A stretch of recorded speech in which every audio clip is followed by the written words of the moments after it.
эмне балалар, калдарың калай? Сабакка кош келдиңдер, отура коюңдар.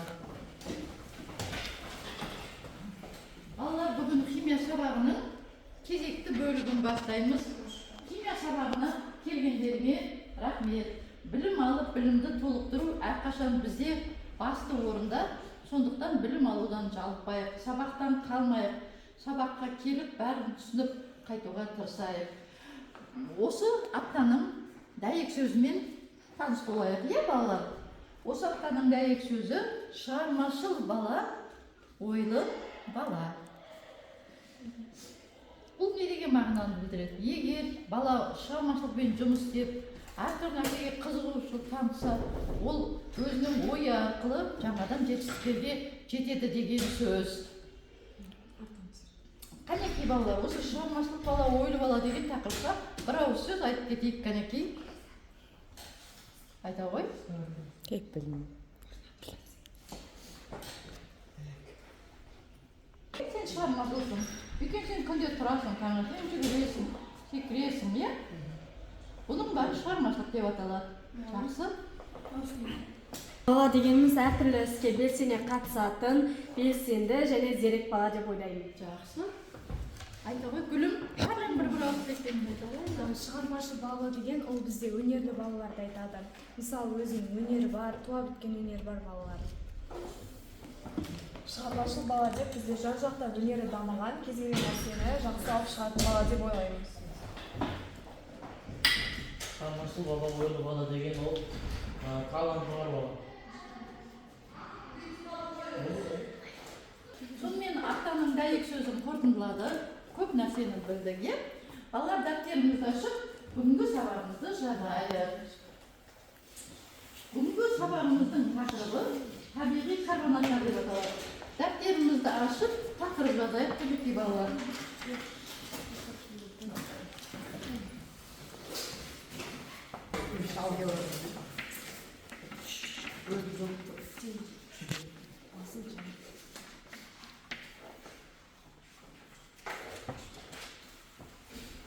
Ашып жазамыз балалар. Ал енді балалар, мынандай бір сұрақ бар екен. Мына суреттен біз не көріп тұрмыз? Бұл жерде біз тұздың жиналуын айтайын ба? Бұл жерде аралдардағы тұздың жиналуы, себебі осындай өзен аралдарда тұз көп болады. Алай тұрғын, не көріп тұрмыз? Мысалға біз арал теңізін айтсақ болады, ол қазіргі кезде тәртіп болып жатыр, ал оның құмы тұзды құмға айналды. Жақсы. Айзер айтығын не көріп тұрсың суретте? Мен бұл жерде тауда жиналған, өзенде жиналған тұздар көріп Жақсы. Міне балалар, біз суретте сонда тау-тасты көріп тұрмыз, тау-тастың түсі қандай екен? Ақ, бірінші суретте ақ түс, екінші суретте өсімдіктер жан-жағын басып кеткен, бірақ бәрібірде таудың сұлбасы. Енді біз тауды ойлаймыз, қоңыр, қара түс болу керек деп. Неге бұл суретте тау-тастар ақ түске бейнеленген екен? Себебі тұздар бар. Қандай тұздар болуы мүмкін? Аралдық тұщы сулардан пайда болады. Балалар, бұнда егер тауда осындай ақ түсті байқасаңдар, бұл таудың құрамында карбонаттар бар деген сөз. Не бар деген сөз? Карбонаттар деген сөз. Жақсы балалар. Қазір енді бір шағын видео көрейік. Видео. Әктастың түсі ақ болады. Алайда оның басқа да түрлерінің құрамында әктасқа сор, сарғыш, боз, алқызыл немесе тіпті қара түс беретін қоспа түріндегі әртүрлі химиялық қосылыстар болуы мүмкін. Бор әктастың бір түрі. Оның құрамының 95%-ын кальций карбонаты құрайды. Әктастың басқа бір түрі мәрмәр. Ол әктас шөгінділеріне ұзақ уақыт бойы жоғары температура мен қысымның әсер етуі нәтижесінде түзіледі. Әктасты тау жыныстары мұхит түбінде түзіледі. Ұлулар және теңіз маржандары сияқты су жануарлары судағы кальций карбонаттарын сіңіріп, оны қабыршықтары мен қаңқаларының өсуіне пайдаланады. Ал олар өлген кезде олардың қалдықтары мұхит түбіне шөгіп, ақырындап қатты тау жыныстарына айналады. Жер бетіндегі бізге белгілі әктасты жыныстар бір кездері көне заманғы теңіздер мен мұхиттар түбінде жатқан. Не балалар, сендер видеоны көріп отырғандай ақтас қайдан түзіледі екен? Карбонаттан. Карбонаттан. Иә, бұрынғы мыңжылдықтар кезінде жиналып барған шөгінді жұмыстардан түреді екен. Бұлар қайда болады екен? Олар борда болады, борда 95. Бізде борда болады, борда 95% карбонат бар. Ал мәрмәрда бізде 100% карбонат кездеседі Иә, екен. өте жақсы тағым айтып келеді өзің айта ғой. Айта ғой. Тағы не болды? Әктас бұрынғы кездерде судың астыларында көп кездеседі. Иә. Балалар, міне бүгін суретке қарап өз ойымызды айтып, видео көріп, одан да өз ойымызды айтып, көп нәрсе біліп жатырмыз, иә? Онда бүгінгі сабақтың мынандай мақсаты бар екен. Бірінші, табиғатта карбонаттар айналымының схемасын құрып, олардың қолдану аймағын атау деген бүгінгі сабақтың мақсаты бар екен. Жалпы балалар, карбонаттар дегеніміз не? Бұл карбонаттар дегеніміз табиғатта кең тараған қатты заттардың құрамына жатады. Олар табиғи минералдар деп аталады. Олар жиі кездесетін кальций карбонатынан тұрады. Балалар, кальций карбонаты деген күнделікті өзіміздің пайдаланып жүрген әктас. Біз оны әктас деп айтамыз, ал оның химиялық атауы кальций карбонат екен. Бұны әктас, бор, мәрмәр деп атауымызға болады екен. Қай сөзді естісек те, оның формуласы кальций СО3. Одан басқа қандай түрлері болады десе, құрамында кальций бар, мынандай минералдар болады екен. Наламид, магнетит, синдерит деген түрлері болады екен. Олардың құрамында міндетті түрде карбонат болады, СО3. Көрдік пе балалар? СО3. Міне, СО3. Кальций және магнит карбонаттары құрылыс шаруашылығында, өнеркәсіпте және техникада, тұрмыста кеңінен қолданылады екен. Жалпы балалар, табиғи карбонаттар міне мынандай. Енді біз суреттен табиғи карбонаттарды көрдіңіз. Біріншінің аты кальций, екіншінің аты наламид, үшіншісі бор, төртіншісі мәрмәр, бесіншісі әктас екен. Ал енді балалар, осыны тек суреттен ғана көрмей, қолымызбен ұстап көрейік, қолымызбен ұстап. Олай болса, мынандай тау жұмыстарымен танысып. Міне балалар, мынау табиғатта кездесетін минералды заттар. Бұлар өздерің байқап тұрғандай түстері ақ. Неге? Өйткені бұрын құрамында балалар кальций болады. Сол үшін де бұлардың түстері ақшыл болады. Бұлар біз ойлағандай жұмсақ емес. Біз күнделікті өмірде борды көріп тұрмыз ғой. Біз ойлаймыз, бор жұмсақ деп. Ал шын мәнінде табиғатта кездесетін минералдар осындай қатты болады екен. Олардың түстері ақ болады екен. Жиналып көріп енді.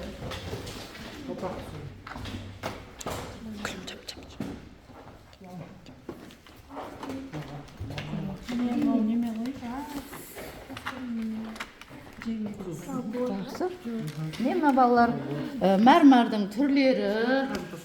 Тастан кетем өзі ме болды? Иә, не, көрдіңдер ме? Мәрмәрлердің балалар құрамында және карбонаттар болады ғой, мыналардың бәрі карбонаттар. Бұлар міндетті түрде ақ түсті болады, көрдіңдер ме? Ал енді қызыл түстегілер, олардың аттары басқа, қосылыстар, көрдік пе? Негізі мынандай болады. Немен шымар, бордың шымар болады. Мынау табиғатта кездесетін минералдар деп аталады. Алып, ұстап көріңдер. Бұл тау жұмыстарында ғалымдар зерттеп анықтаған осы минералды қосылыстар болады.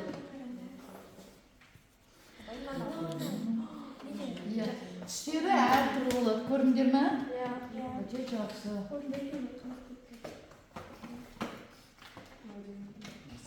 Жарайды, жақсы балалар. Орныңызға отырайық.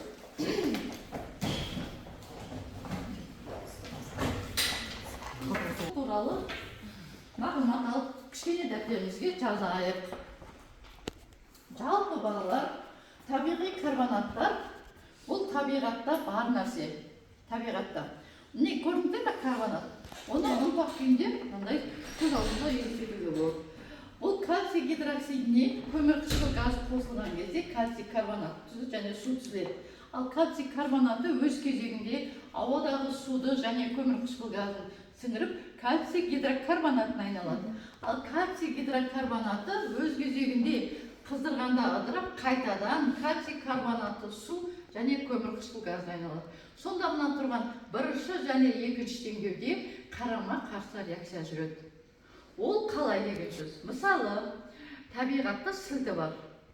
Одан кейін ауада көмірқышқыл газы бар. Сонда мына сілтіге, мына ауадағы көмірқышқыл газы қосылады да, өздігінен химиялық реакция жүріп, не түзіледі? Карбонаттар түзіледі.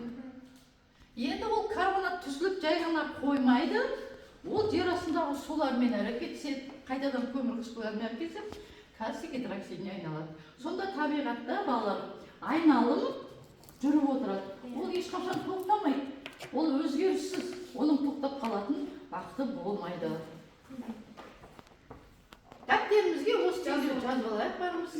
Жаза қойыңдар, дәптеріңізге жаза қойыңдар.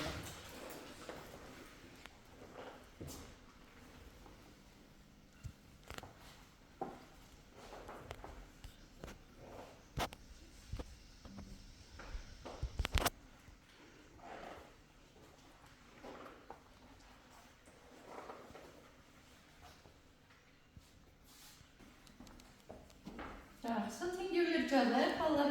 Дәптерімізге таза ұқып жетіп орындайық, иә? Түсінікті. Енді балалар табиғатта, мен және айттым, айналым түрінде жүріп, олар ешқашан өзгермейді дедік. Енді біз таудың үстін көреміз, ал таудың ішінде не бар дейді? Таудың ішінде үңгір бар. Таудың ішінде мынандай үңгір болады. Үңгірдің ішінде мынандай салақтап тұрған әртүрлі тау шөгінділер болады. Оларды 1625 жылы табиғат зерттеуші Оливер Ворон қарап енгізген екен. Бұған ат беріпті. Біреуін сталактит, біреуін сталагмит депті. Сталактиттер деген ұзын өсінділер, ұзын.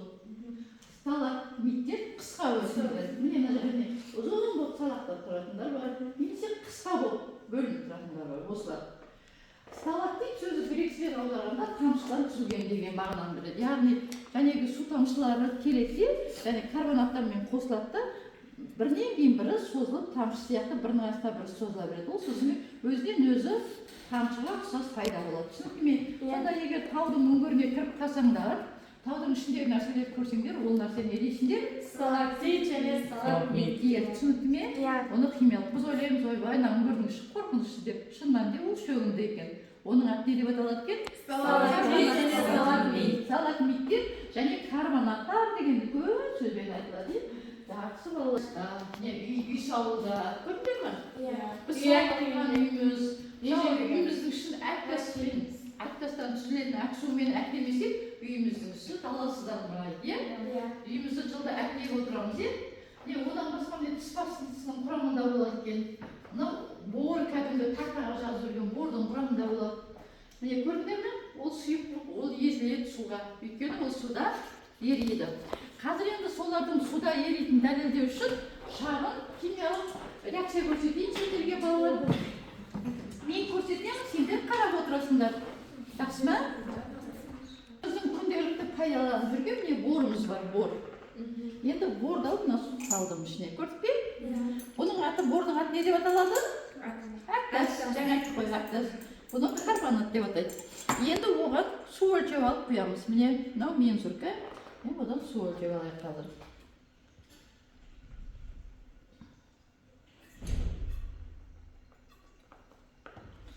Енді міне судың ішіне құйдым суды. Орға. Еріді ма балалар? Ермей тұр, мен оны араластырайын. Араластырсам естейді? Біраз бөлігі ерейді, бірталай бөлігі ермей қалды. Еріген кезде ертіңнің түсі қандай болды? Ақ, лай сияқты болды, анық емес болды. Мына судың түсін алсақ, ол тұнық. Ана ерітіндіміздің түсі лай болды. Одан қандай қорытынды шығаруға болады? Карбонаттар аз еритін заттар. Суда аз ерейді. Олар барлығы еріп кетпейді, олар аз ерейді. Біз білеміз заттардың ергіштік туралы. Суда ерейтіндер, суда ермейтіндер. Сонда мынадан шығатын қорытынды әктас аз еритін зат. Ол суда ереді. Суда ергенде мынандай тұнба шығады. Көрдік пе? Бұл тұнбаны кальций гидроксид деп атайды. Міне балалар. Өте жақсы балалар. Өз ойымызды бірге айтып отырамыз.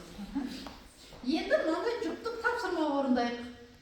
Балалар, тапсырманы орындамас бұрын сіздерге мынандай байланыс парағын беріп көрейін. Қазір бәрлеріміз жұптық тапсырма орындағанда осының артына ұпай қоямыз. Жұптық тапсырма бізде балалар міне әктас, мәрмәр, бор, доломит, магнезий 4 нәрсе берген.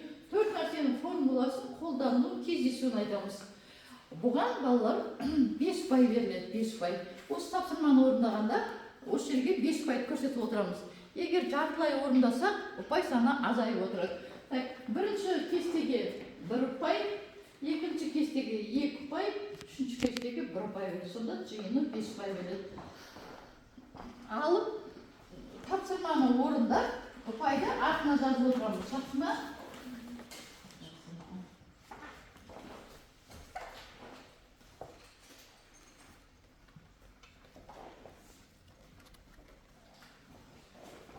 Жақсы, қайеке. Жұптық тапсырманы орындаймыз. Іңкәр мен Мейрамбек, Күлім мен Нұрай, Нұрәлі мен Айгерім, Айжере мен Айолым жұптық тапсырманы орындай қойыңдар.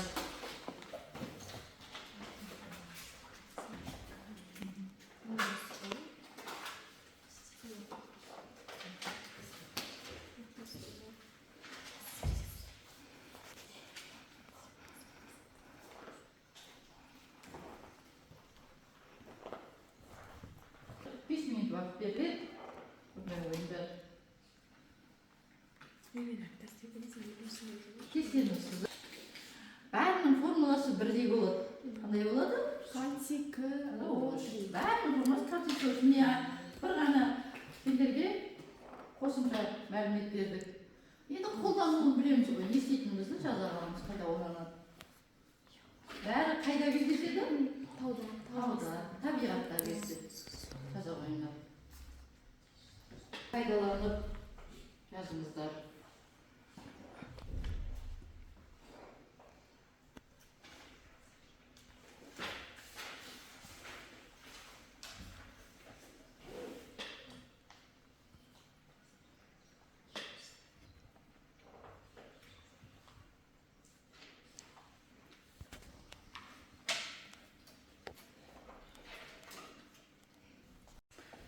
Ал енді балалар, қазір біз жеке жұмыс тапсырмасын орындаймыз.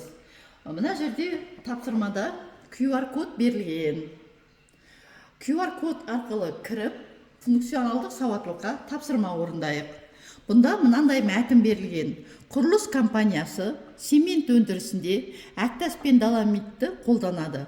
Технолог жоғары температурада кальций карбонаты және магний кальций карбонатын өңдеп, өндіріс барысында көп көмірқышқыл газы бөлінетінін айтады. Енді сұрақ, неліктен көмірқышқыл газы көп бөлінді?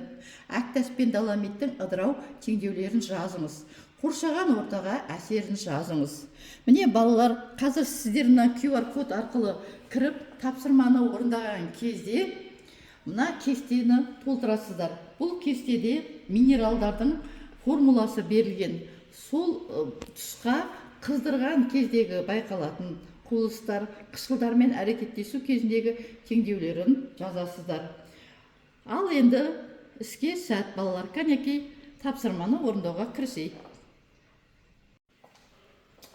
Ал енді балалар тапсырманы орындап болса, қазір жеке жұмыс тапсырмасының жауабын тексерейік. Функционалдық сауаттылықтың тапсырмасын тиянақты жеке орындаған оқушылар жоғары ұпай алды деп сенемін. Ұпайларымызды белгілеп отырыңыздар.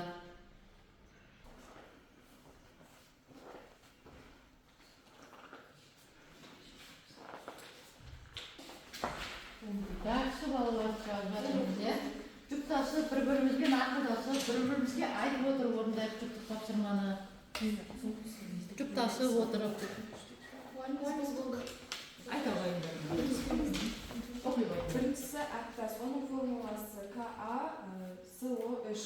Қолданылуы үй жағдайында немесе бүкіл жақта, кездеседі табиғатта. Екіншісі бізде мәрмәр формуласы ККО3. Ол мәрмәр көбінесе зергерлік жұмыстарда қолданылады. Және де оның кездесуі тау немесе табиғатта. Жақсы. Қайық болды тағы. Доломит деген оқиды. Доломит деген кальций кош, және бұл кез келген нәрсеге қолданылуы мүмкін. Оның кездесетін табиғаттан өндіреді. Нұрали, жақсы. Нұрали мен Гүлім тобы бірінші орындап қойды. Тапсырмасын оқыды. Кәнекей басқа. Оқи қойыңдар. Және аяғымен айзерен жоғын Әктас формуласы кальций соғыш қолданылуы үй жағдайында қолданылады, кездесуі таулардан көбінесе. Мәрмәр бізде кальций соғыш, құрылыс материалдарында қолданады, кездесуі бұлардың бүкілі тауда далада кездеседі. Жақсы. Доломит формуласы кальций соғыш кез келген нәрседе қолданылуы мүмкін, тау жұмыстарында кездеседі. Магнезит бізде кальций соғыш, кезеген жерде қолданылуы мүмкін, кездесуі таулы жерлерде. Жақсы. Енді келесі топ кім? Іңкәр, Мейрамбек. Мейрамбек оқи қойды үшін. Әктас бізде формуласы кальций СО3 қолданылуы үйде әктегенде қолданамыз біз. Ал кездесуі табиғатта және тау бөктерінде кездеседі. Формуласы қандай? Әктас, мәрмәр, доломит. Төртеуінің формуласы? Бір. Кальций, кальций, СО3. жақсы. Қолданылуы зергерлік жұмыста қолданылады, кездесуі тау жерлерінде табиғатта кездеседі. Доломит формуласы кальций КО3 қолданылуы барлық қажетті жерде. Магнезит формуласы кальций КО3 қолданылуы барлық қажетті жерде қолданылады, кездесуі табиғат бөктерінде. Жақсы. Әйгерім, Нұрали, екі шаусыздан тоқтап жүрейік. Дәптерім.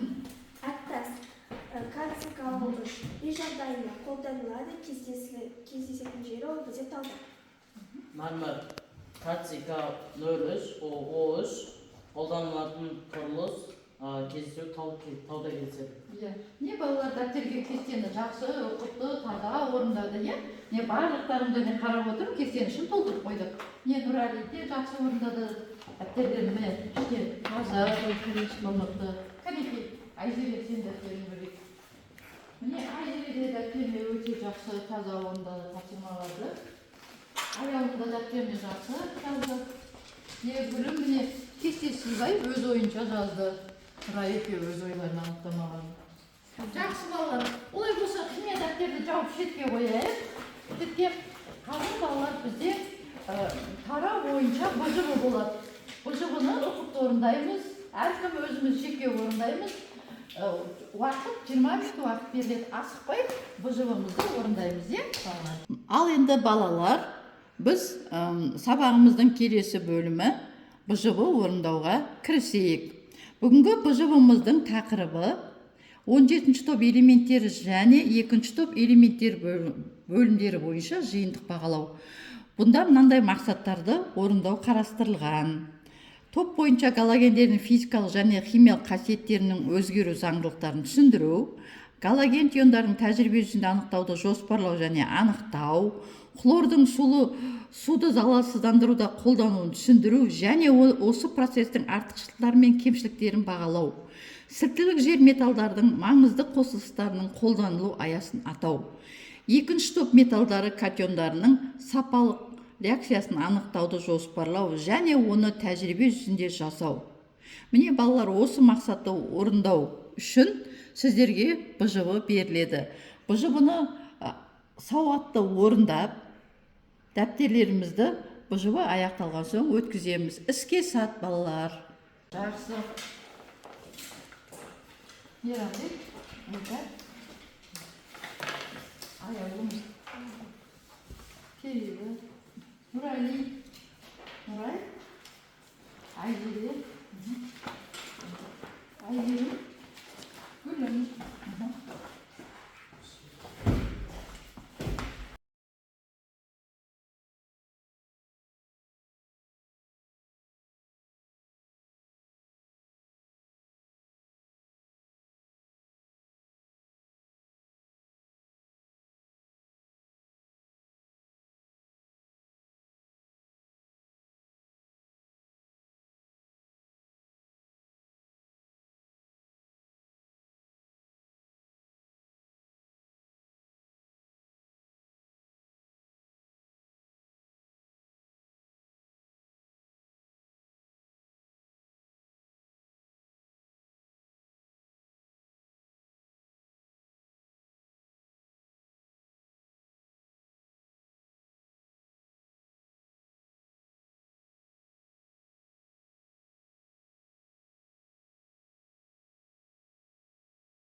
Ал енді қымбатты балалар, міне сабағымыз аяқталды.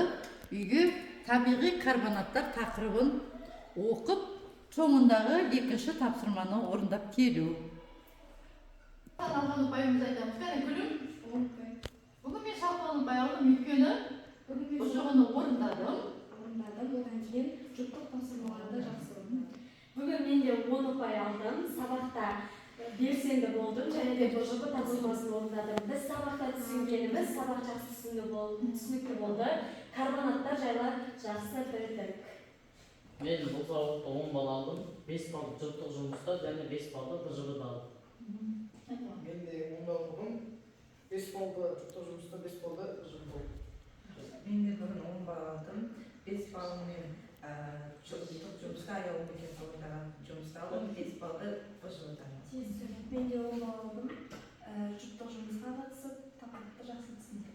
Бірінші тапсырмада 5 балл, екінші бұжығыда 5 балл, 10 балл алдым.